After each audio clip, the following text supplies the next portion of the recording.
going to see this. And so if you know that's bone, then that's the first, that's the dura, right? And there's 2 layers of the dura mater, right?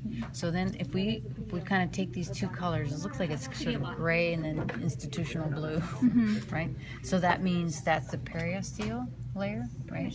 And that's the meningeal, right? And this is an instance where they're just sitting on top of each other, right? However, every once in a while there's a vessel that's in between. So now the 2 layers are separate. Would you agree? Yeah. So I can see the periosteal there and the meningeal, right? And there they're just sitting. And that right there, that's a big vein. That's a peristagil, right? So this is too, right? Because what this is, you can see it taking a layer off of that, right? But that's midline, so that's right there. This is a peristagil sinus, right? And then you can kind of see it's embedded in the 2 layers of the dura, right? So if we use that as a starting point, then we go, okay, that pink has to be the arachnoid, right? So and that we know that there's a space between there's the dura and the arachnoid called the subdural space, right? Well, what do we know about it? We know it's a potential space, right? We could barely put anything in there, right? But we're keeping track of that. Then there's that kind of hot pink is the arachnoid layer. Then deep to it, right? Subarachnoid space. Perfect. What's floating around there? Cerebrospinal fluid, right? Going, hey, and that's why all of these arrows are going like, hey, look at me, right? And really, what you can view the purple as is the pia mater, because it's floating, right? The CSF is floating between the arachnoid layer above it and the pia mater below it, and so it's floating around, right? And then how does it get out?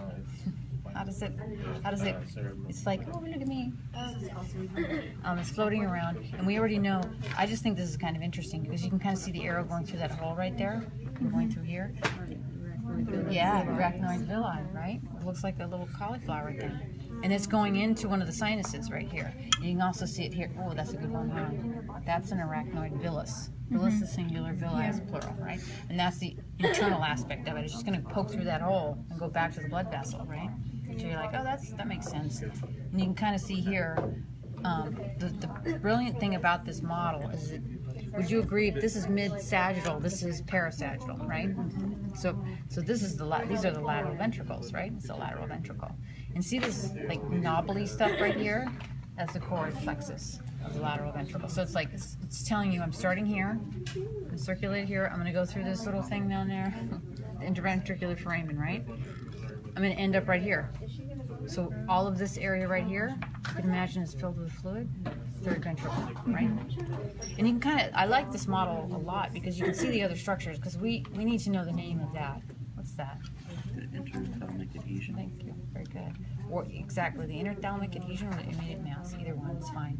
And then we take a look here, and then we see the arrows going down here, so it's going to go down here, right? Extracerebral aqueduct, and then this is the 4th ventricle, and then this is on its way to the spinal, central canal, etc. But you can kind of see it's going to go out into the rest of the brain. So the other thing here, if you take a look, I'm going to tell you that this is called the transverse sinus, but it's not on our structure list. So if I were to point to this, since it's not on our structure, you don't even know what's on our structure list. Can you see it's a fold of dura mater? And and it's in between the cerebrum and cerebellum. So it's the cerebellum, tentorium cerebellum, yeah. right? Right, because it's just weird because it's just a different aspect from that. It's just it's just a sagittal section of it. So you can see a lot of other structures, but this is a meningeal model, right?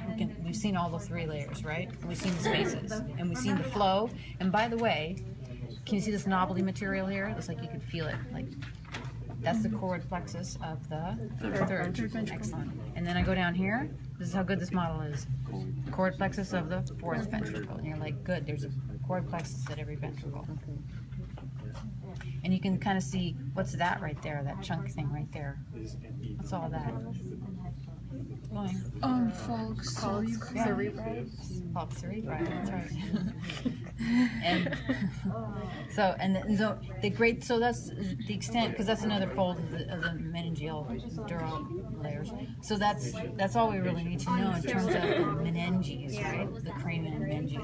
got all the other there's structures. it's For on that example, one, it's on the if actual I point to ventral this, model, which is like that little, what do you think yeah, that the little is? gray black one, whatever it's called. And then a lot of them show it, like this right here. This is the The pellucidum, and you can't quite see it, but can you see the fornix right there? It's two colors. So I'm going to go like this. I just want you to be aware of these things because there's a couple things we just want to keep our eye. So there's a structure right there. What do you think that is? Very good, excellent. And what's that? Careful. pineal folds. And if you look at No. Optic chiasm. That's okay. The pineal's right back there. I was like, and then what's that? That's the pituitary. That's the pituitary gland. What's the connector? Infundibulum. Because what's this area right here?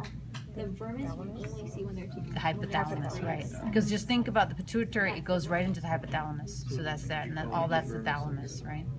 And there's the pineal gland, and then the corpora quadrigemina is right below it. So you can see all of the other anatomical structures. Here's it's kind of tough, but what's that right there?